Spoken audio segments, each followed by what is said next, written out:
Exactamente, habíamos terminado el verso 12. Así que vamos a leer los versos restantes rápidamente. Dice así, vamos ahora. Vamos ahora, dice Santiago. La traducción, van a ver otras cosas. A ver si tiene alguna otra traducción que me la lee. Presten atención, ahí está. ¿Alguna otra? Está lento Andrés, que siempre tiene 3 versiones a mano. Andrés tiene 3 versiones ahí a mano. Hoy, ¿qué pasó, Andrés?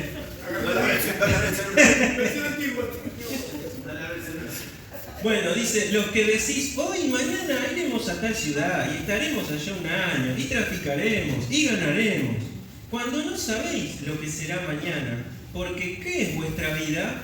Ciertamente es neblina que se aparece por un poco de tiempo y luego se desvanece. En lugar de lo cual deberías decir, si el Señor quiere, viviremos y haremos esto o aquello.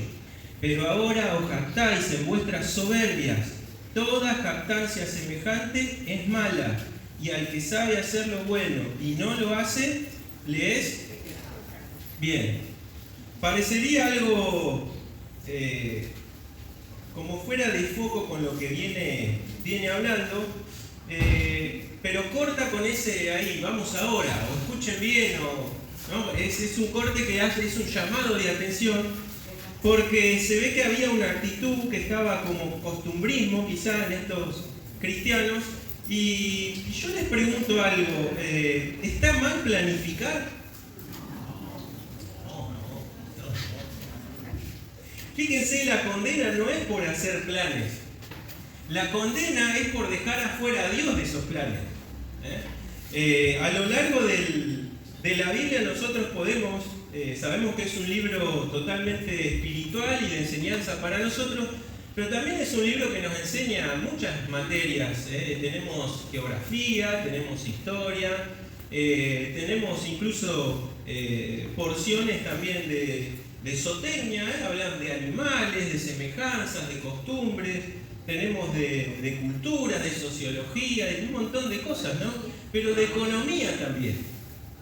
Tanto que se escucha a últimos tiempos, ¿no? De modelos económicos y qué funciona y qué no funciona. La Biblia también nos habla de economía, nos habla también de planificación.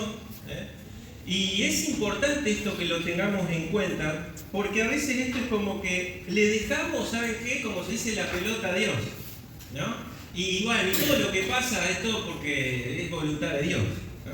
Y claro, es fácil así, ¿no? Porque entonces te despojás de tu responsabilidad a lo largo de la vida. Y créanme que si estamos hoy donde estamos, gran parte de eso es fruto de ¿qué? Decisiones que hemos tomado a lo largo del tiempo. Quiero que podamos leer algunos textos con respecto a esto. Y yo pensaba en esto de la planificación. Uno, en la medida que crece, bueno, los padres empiezan a planificar por los hijos. Algunos países ni bien nacen ya están ahorrando para los estudios, porque no hay posibilidad, ¿no? de universidades o de escuelas públicas, entonces ya tienen que empezar a ahorrar. En nuestro caso no es tan así, aunque sabemos que llega una etapa y bueno, si el nene quiere estudiar y hay posibilidades, en el caso mío yo me tuve que ir a Tandil a estudiar. ¿Y cómo creen que quedó mi viejo acá? Y algunos días tuvo que comer más arroz para que el nene estudie. Y cuando fue mi hermano, se volvió japonés, ¿no? Porque come más que yo. No, pero bueno, los padres planificamos inicialmente por los hijos cuando son pequeños. En la medida que vamos creciendo, vamos tomando también decisiones. En algunas pasa el tiempo y decimos fue buena, en otras miramos para atrás y decimos la erré, ¿no? Y a veces ya no hay posibilidad de cambiar. El tiempo pasó y uno queda con que si me hubiesen dicho esto, si me hubiesen aconsejado aquello, ¿no? O si hubiese hecho caso al consejo que me dieron. Dice, por ejemplo, yo hice 3 puntos nada más acerca de esto, porque lo quería hacer rápido. Pero el primer concepto que sacamos acá de Santiago específicamente es que en toda planificación el primer punto es no podemos dejar afuera a Dios. Es imposible. Miren, Pablo era uno de los hombres que más planificaba. Y lo vemos incluso en las salutaciones. Esas que pasamos rápido. ¿Vieron? Leímos la carta, la salutación. Quiero pasar a la otra carta, ¿no? Sin embargo, las salutaciones tienen información espectacular, porque ahí vemos incluso lo que Pablo proyectaba a futuro en su ministerio. Pero él siempre decía algo, si Dios quiere. A los hermanos decía, voy a volver a ustedes, ahora me tengo que ir. En el segundo viaje está, ¿se acuerdan en Éfeso? De pasada, quédate Pablo, por favor. No, tengo que hacer otra, pero voy a volver. Si Dios quiere, voy a estar acá. Pero él planificaba. Y muchas veces en la vida de Pablo, él como era un hombre espiritual, y acá está la clave, la planificación estaba sujeta bajo la guía de ¿quién? Bajo la guía de Dios mediante el Espíritu Santo. Y literalmente Lucas expresa en Hechos que en 2 oportunidades dijo, el Espíritu Santo dijo que no. Cuando Pablo planificó ir a Asia, en el segundo viaje, el Espíritu le dijo, a Asia, no. ¿Quiso ir al sur? Al sur, no.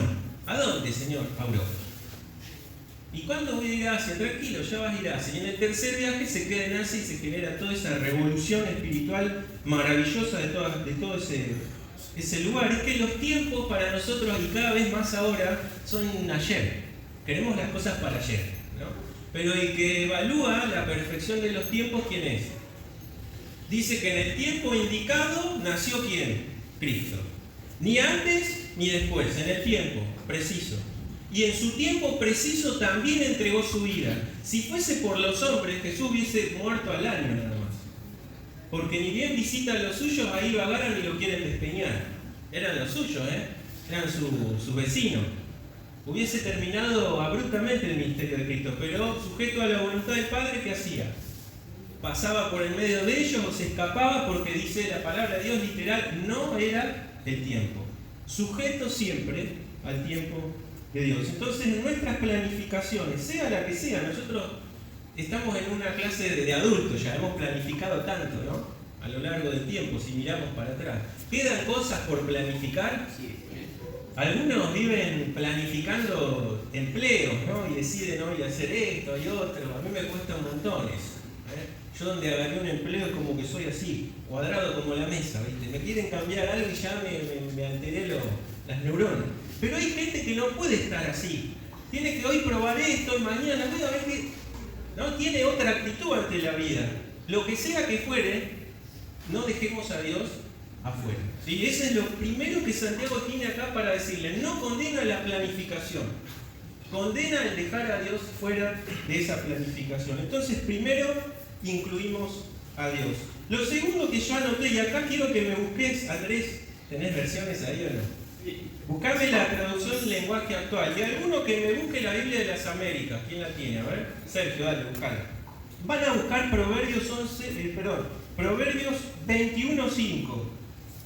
Y después, María Marta, vos vas a buscar Lucas 14:28. Y después, Mari, ¿vos podés leer? Ahora no, dice. ¿La de las Américas? No, vos la 60 está bien.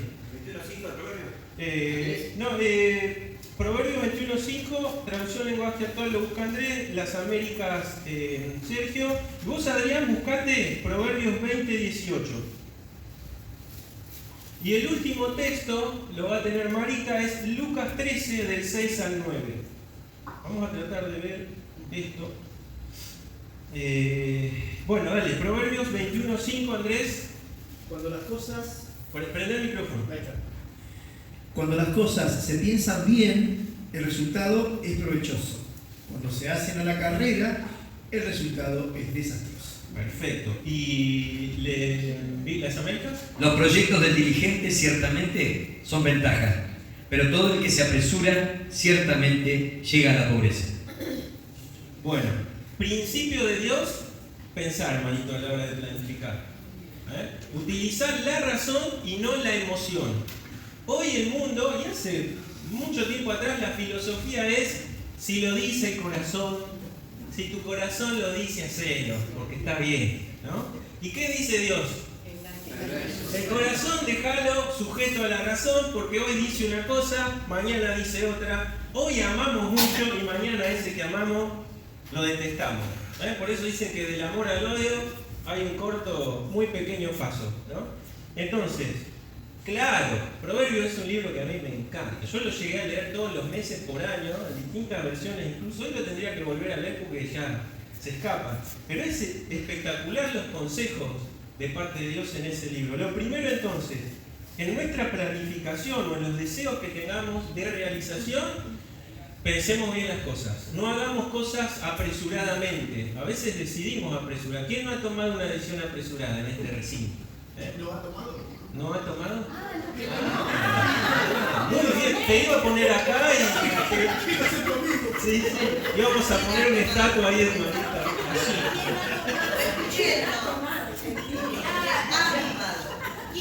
Que pensó tomado y dijo... Yo.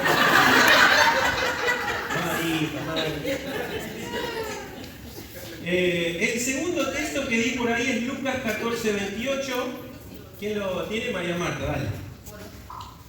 Porque ¿quién de vosotros, queriendo edificar una torre, no se sienta primero y calcula los gastos, a ver si tiene lo que necesita para acabarlo? Perfecto.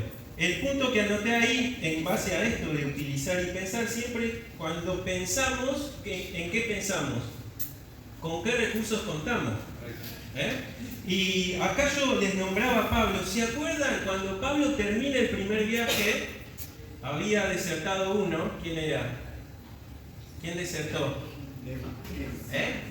Demas nunca viajó en el primer viaje.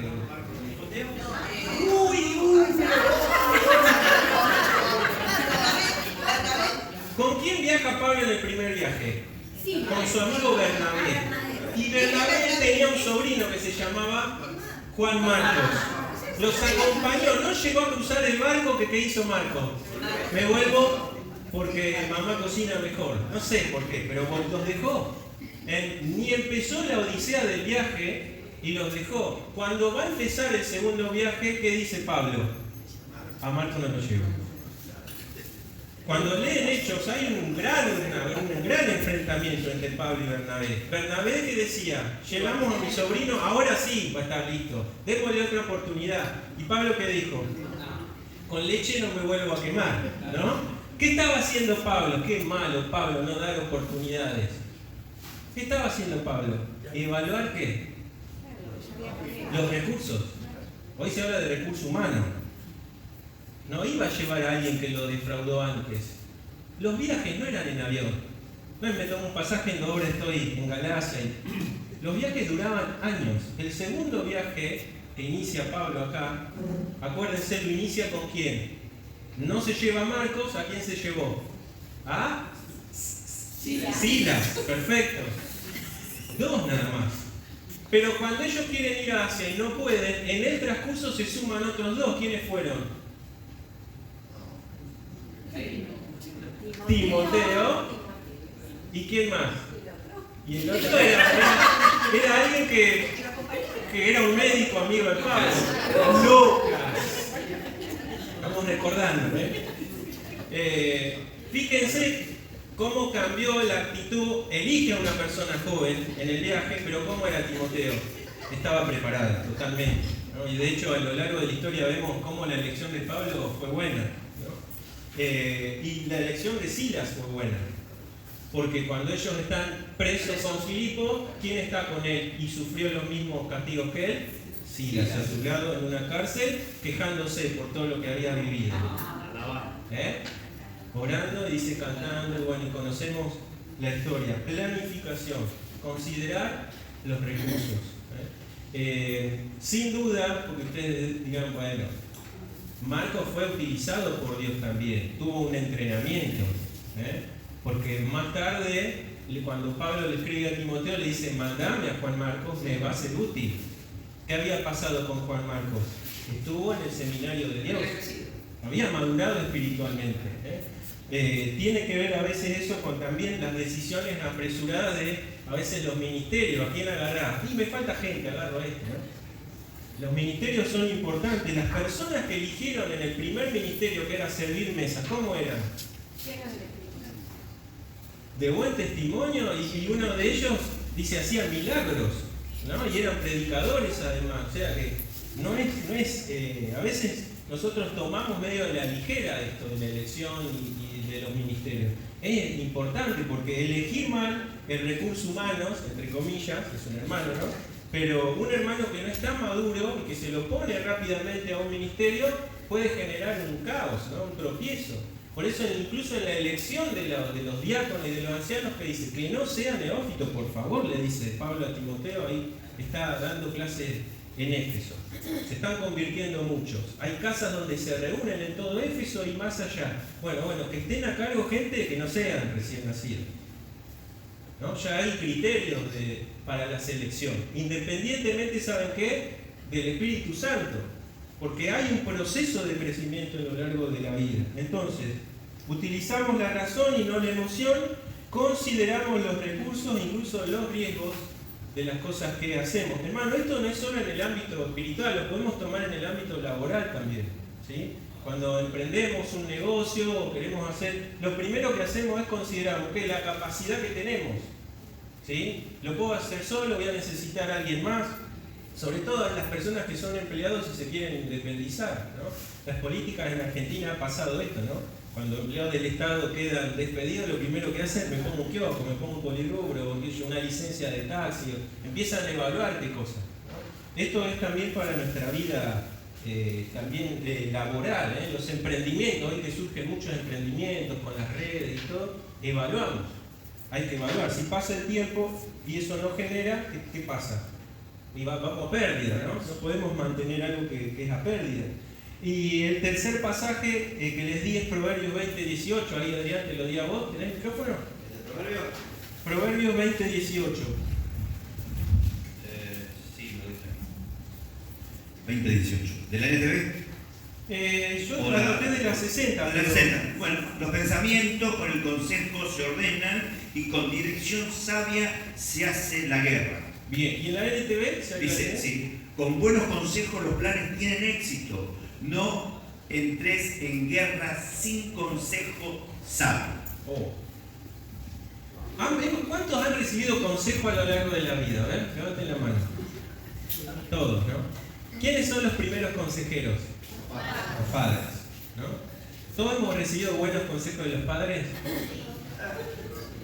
Ya las manos no se levantan, ¿no? Sí.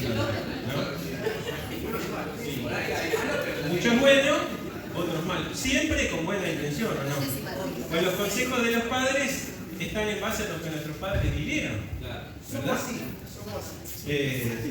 Y a eso quiero ir. ¿Están bien los consejos? Bíblicamente dice, no deseches el consejo en Proverbios, le dice Salomón a su hijo. De hecho, su hijo acepta consejos, pero toma mal decisión, ¿se acuerdan? Acepta consejos de los ancianos, lo escucha, pero después va a quién a tomar consejos.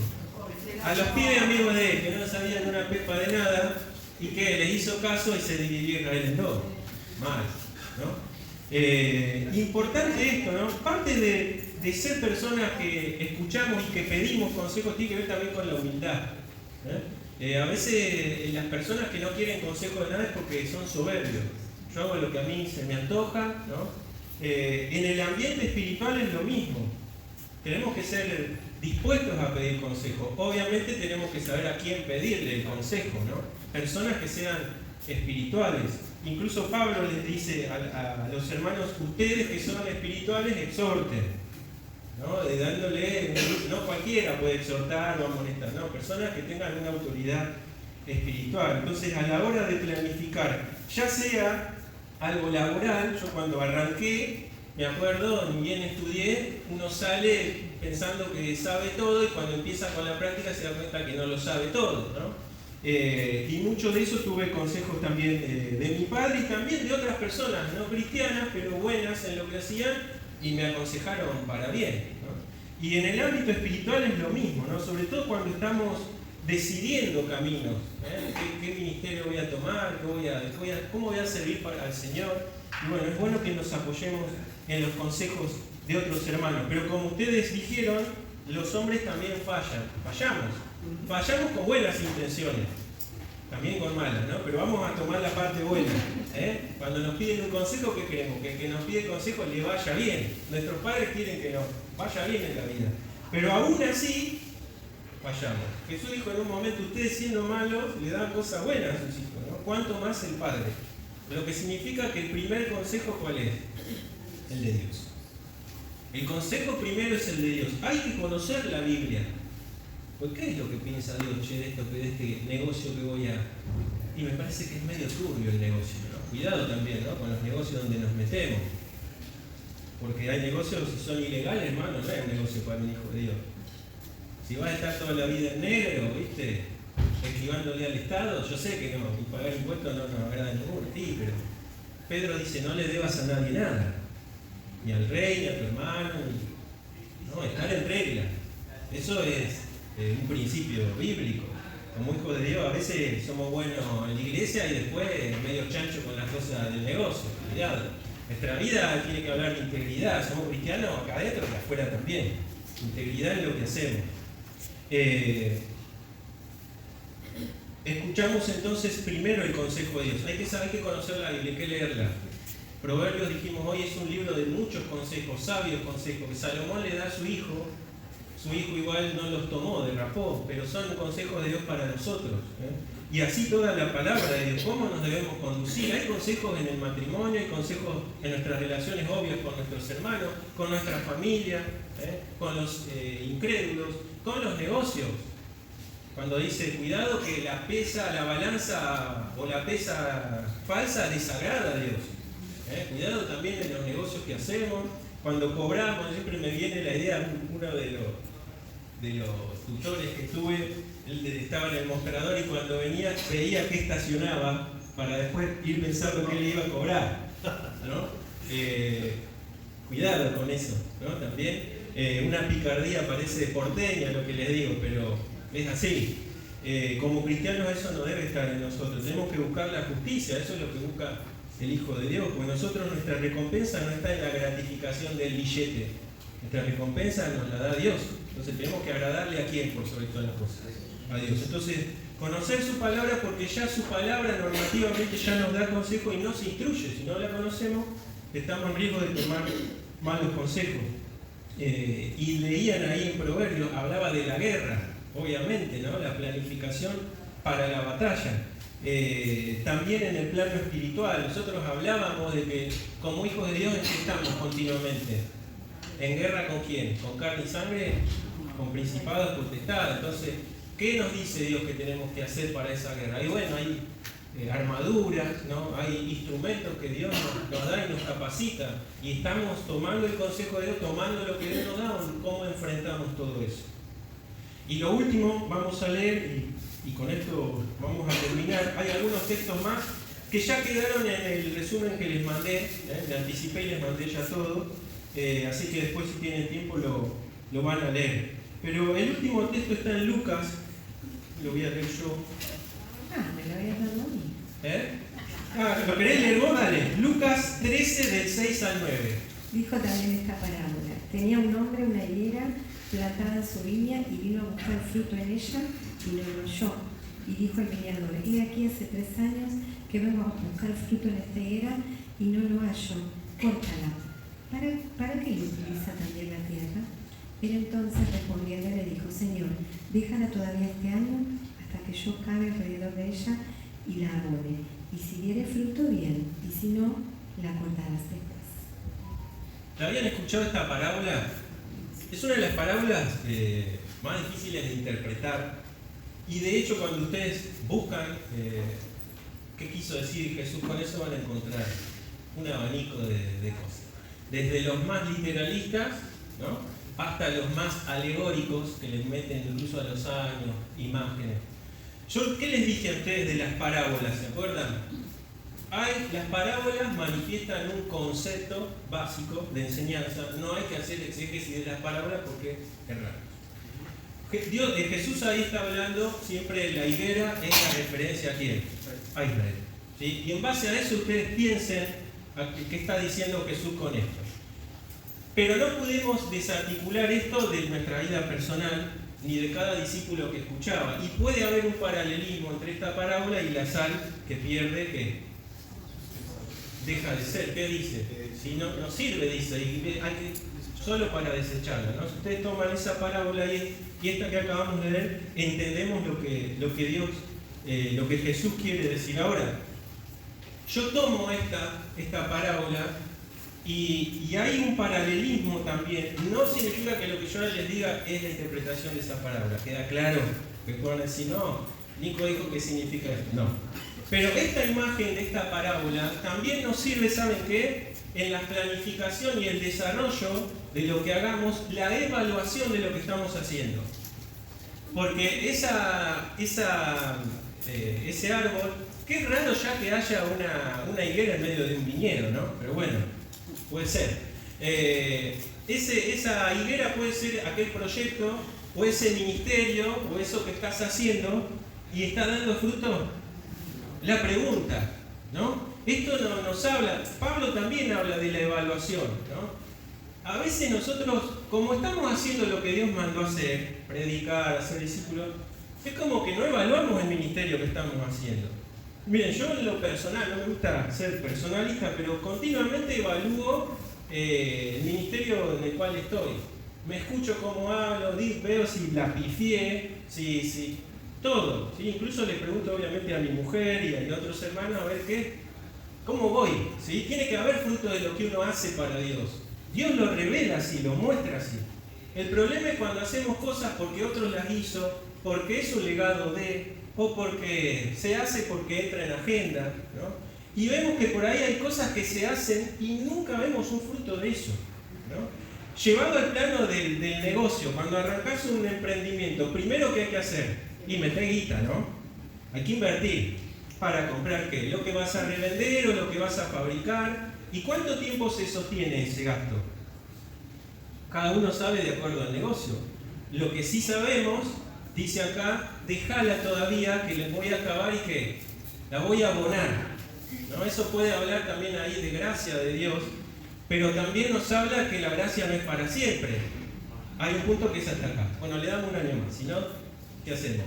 Y nos sirve, porque está consumiendo, ¿qué dice? Está inutilizando la tierra, dice, está consumiendo recursos de esa planta. Recursos que puedan servir o para otra planta mejor o para las viñas que yo tengo ahí, ¿no? Entonces, en el negocio, tanto en el plano económico, si no hay evaluación de lo que estamos haciendo y siempre vamos a pérdida, estamos en el horno, ¿no? Y en lo espiritual también, evaluamos nosotros lo que hacemos para el Señor, o bueno, dice para el Señor, que Él se encargue.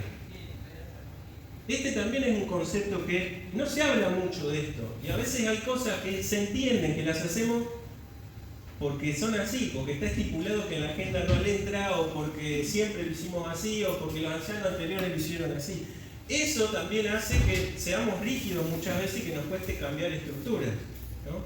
Pero hay que evaluar también los ministerios y el trabajo y el servicio que hacemos para el Señor. Si lo hacemos y no está dando fruto, y pasa el año y no da fruto, bueno, quizás haya que cavar, ¿no? Quizás haya que abonar.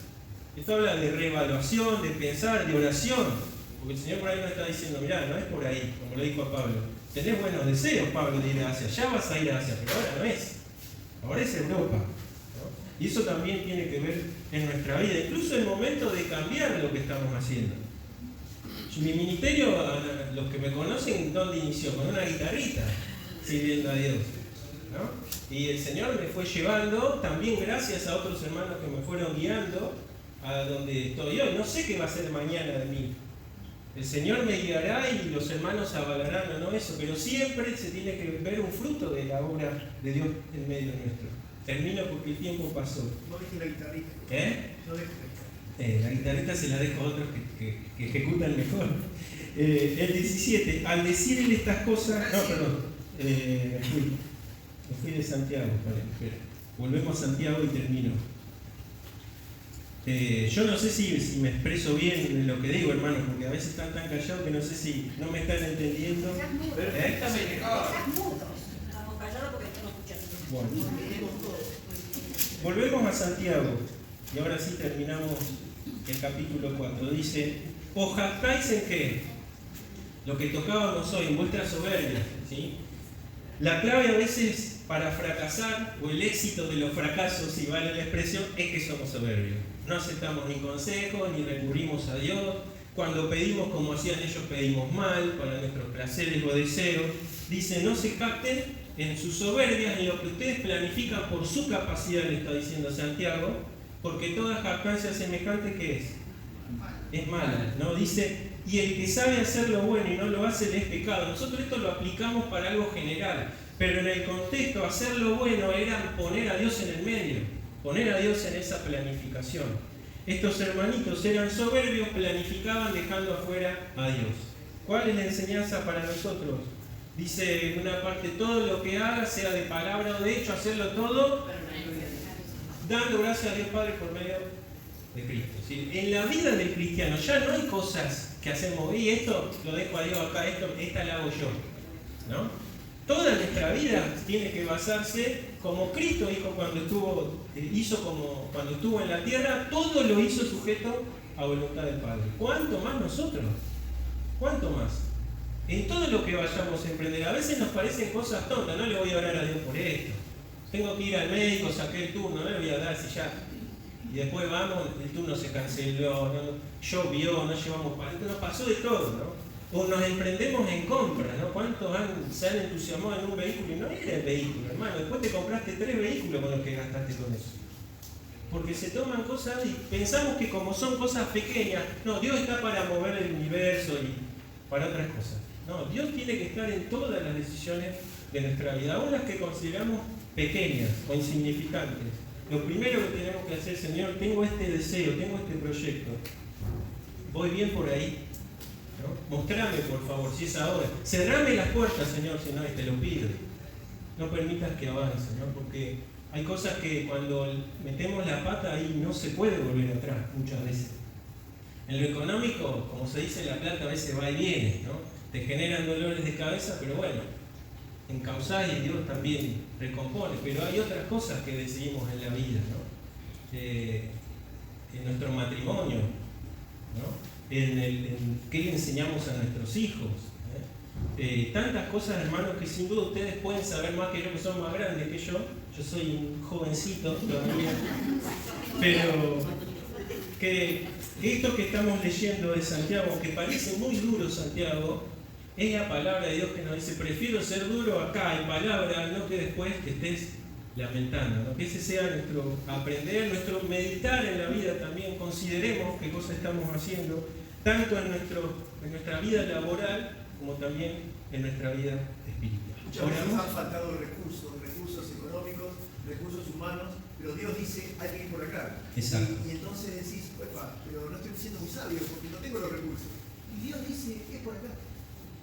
Eso es lo más difícil a veces porque se pone la fe. Había otro pasaje que yo anoté para hacerlo debatir un poco, que es cuando Jesús dice, no se preocupen por lo que han de comer, beber, vestir, y así cómo amalgamos eso con esto. Pasa que lo que Jesús habla es no vivir como los del mundo, ansiosos por esas cosas, que también es otro error que a veces cometemos, ¿sí? Tiene que haber un equilibrio y nuestra vida siempre es por fe. Es decir, los principios son válidos, pero siempre la fe por delante de todo, ¿sí?